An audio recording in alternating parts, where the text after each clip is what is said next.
जैसा कि हमने तारे का निर्माण पढ़ा, ठीक है। तारे से निकलने वाले कुछ लावा जो पूरे एक ग्रह का निर्माण करते हैं, ठीक है।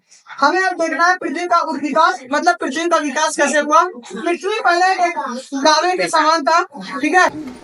लावे गोले के समान था, ठीक है, जैसा कि आपको दिख रहा होगा। पृथ्वी लगभग ऐसी थी, ठीक है। फिर क्वेश्चन है, यहाँ पे जीवन कैसे आया, वायुमंडल कहाँ से आया, जल कहाँ से आया, ठीक है, समझ गया। ये धीरे धीरे लावा ठंडा हुआ। क्या हुआ? ठंडा, ठीक है। धीरे धीरे ठंडी हुई, जिसपे एक परत चढ़ा, जिसे सेल कहा जाता है। सेल आप लोगों ने पढ़ा होगा, तो आपको सेल 3 प्रकार के दिखते हैं, अग्नेय सेल, अवसादी सेल, रूपांतरित सेल। पहला सेल है अग्नेय सेल। अग्नेय सेल, अग्नेय सेल जो ये पृथ्वी के ऊपरी भाग पे धीरे धीरे जमने लगा और ऐसे एक ग्रह का निर्माण किया, ठीक है। ऐसे अब ये देख रहे हैं, यहाँ पे मिट्टी बन चुकी है। ये लगभग कई करोड़ों साल में बन रहा है। पृथ्वी जब सूर्य से निकला था तकरीबन 4.5 अरब साल पहले, मिलियन साल पहले। ये धीरे धीरे पृथ्वी का विकास हो रहा है, इस पर धरती बढ़ रही है, ठीक है। अब बताओ, जैसे दूध ठंडा होता है, साड़ी जमता है, ठीक। यहाँ पे ये ठंडा हो रहा है, यहाँ पे सेल जम रहा है, मतलब ठीक है, समझ में आया। अब इसके बाद धीरे धीरे यहाँ पे वायुमंडल का विकास होगा। अब गैसें आएंगी कहाँ से, क्वेश्चन है ना। ये मान लो एक पूरा पैक है, इसमें से पृथ्वी के अंदर से गैसें निकलती हैं। क्या निकलती है? गैस, जिनमें मुख्य रूप से CO2, कार्बन डाइऑक्साइड और अन्य गैस जो अभी जहरीली है, ठीक है। ये जहरीली गैस है, अभी यहाँ पे हम जीवन का संभव नहीं कर सकते, ठीक है। यहाँ पे क्या जीवन संभव है? नहीं, अभी यहाँ पे जीवन संभव नहीं है, ठीक है। यहाँ पे धीरे धीरे पृथ्वी का जो विकास हुआ, ये धीरे धीरे सेल से और ये दरारें फट के इसमें से गैसें निकलने लगी, ठीक है। जैसे इसका एक आवरण हुआ, गैसों का आवरण, जैसे घेराव हुआ। अब ये घेराव कैसे बना? जैसे पृथ्वी की गुरुत्वाकर्षण बल के कारण ये गैसों को ज्यादा ऊपर नहीं जाने दी। पृथ्वी गैसों को ज्यादा ऊपर नहीं जाने दी और धीरे धीरे यह एक आवरण के रूप में बन गया, ठीक है। ये वायुमंडल है, ये पृथ्वी है, ये वायुमंडल, ठीक है। अब जिसमें कार्बन डाइऑक्साइड है, अब देखो, जब कार्बन डाइऑक्साइड होगा तो ये वर्षा के लिए मुख्यतः कारण बनेगा। अब ये जो गैस वायुमंडल बना, इसमें ये जहरीली है, इसमें हम जिंदा नहीं रह सकते। क्यों जहरीली है?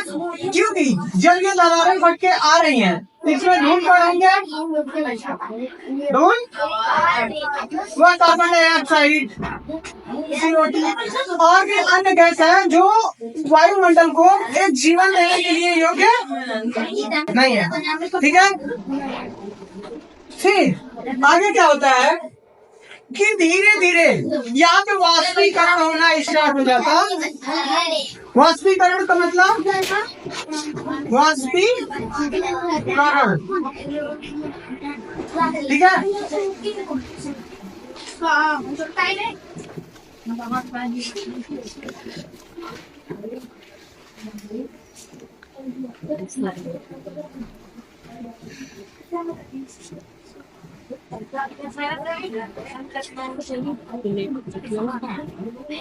वाष्पीकरण बनने लगता है जो बाद में, ठीक है, बाद में बादल बनने के कारण बादल यहाँ पे वर्षा होता है। क्या होता है? वर्षा। पूरा पृथ्वी अब क्या हो गया है? जलमग्न हो गया। क्या हो गया है? अब क्या हुआ? जलमंडल का विकास। पहले हमने कहाँ से देखा? वायुमंडल का विकास कहाँ से हुआ? पृथ्वी के जो परत जमी थी वो दरारें फट के उसमें से बहुत सारी गैसें निकली जो गुरुत्वाकर्षण के कारण वह एक आवरण बना लिया। मतलब वो ज्यादा प्रमाण में न जा सकी, ठीक है, वो एक आवरण बना लिया जिसके कारण उसे कहा जाता है वायुमंडल। ठीक है, समझ गए? फिर पुनः इसमें जो गैसें थी वो बादल का निर्माण की, ठीक है, बादल का निर्माण की और घनघोर वर्षा हुआ। लगभग कई लोग मानते हैं 250 वर्ष तक, साल तक लगातार वर्षा हुआ। अब ये वर्षा होगा तो क्या पानी रहेगा? तो इससे बने महासागर। क्या बने? महासागर का निर्माण हुआ। ठीक है, महासागर का निर्माण होने के बाद जब महासागर का निर्माण हुआ, मान लो ये पृथ्वी है, ठीक है, इस पे वर्षा हो रही है, इस पे वर्षा हो रही है, तो क्या पृथ्वी गोल है? गोल तो नहीं है। पृथ्वी कुछ इस प्रकार है, कुछ ऐसे उभरी उभरी है कि नहीं? है ना? तो जब वर्षा होगा तो कहीं कहीं पानी रुकेगा, रुकेगा कि नहीं? तो यहाँ पे जब जहाँ जहाँ पे पानी रुका, ठीक है, वो महासागर बन गया और जहाँ जहाँ पे टीला था वो महाद्वीप बन गया। क्या बन गया? और मैं इसमें क्या दिखा? महासागर और महाद्वीप। ठीक है, महाद्वीप जो ऊंचे स्थान है, ठीक है, वो महासागर जो खाल है उसमें पानी रुकेगा। अब ये पानी अम्लीय है। क्या है? अम्लीय है। क्यों अम्लीय है? क्योंकि जब वर्षा के दौरान वायुमंडल में कार्बन डाइऑक्साइड और अन्य जहरीली गैसें और धूल के कण, धूल कण इस पानी वो क्या वर्षा में नहीं घुलेंगी? घुलेंगी। जब वर्षा में घुली ये धूल के कण व अन्य गैसें धीरे धीरे, तो ये पानी अम्लीय है। अम्लीय मतलब खट्टा। क्यों? क्यों? और इसका यहाँ से पानी बरस के जा रहा है, ठीक है, तो इसमें जब जमेगा तो ये जब होता है, आप पढ़े हैं यहाँ पे आप अपक्षय या निक्षेपण पढ़ेंगे। मान लो ये पर्वत है, हमने यहाँ एक लिया, ठीक है, अब वर्षा के दौरान क्या यहाँ का मिट्टी घसक के साथ में ले जाएगा? टूटेगा तो अपक्षय। जब मिट्टी या पत्थर कोई भी टूटता है पानी द्वारा या किसी भी अन्य वस्तु द्वारा, तो वो क्या होता है? अपक्षय। क्या होता है? अपक्षय। अपक्षय में जब ये मिट्टी पार के साथ में जाती है तो इसे कहा जाता है निक्षेपण। क्या कहा जाता है? निक्षेपण। जब साथ में जा रही है तो क्या अग्नेय शैल में, अग्नेय शैल में जो अग्नेय शैल चट्टान है उसमें पीरियोडिक टेबल के सभी तत्व पाए जाते हैं, ठीक है, तो वो तत्व क्या पानी में नहीं घुलेंगे?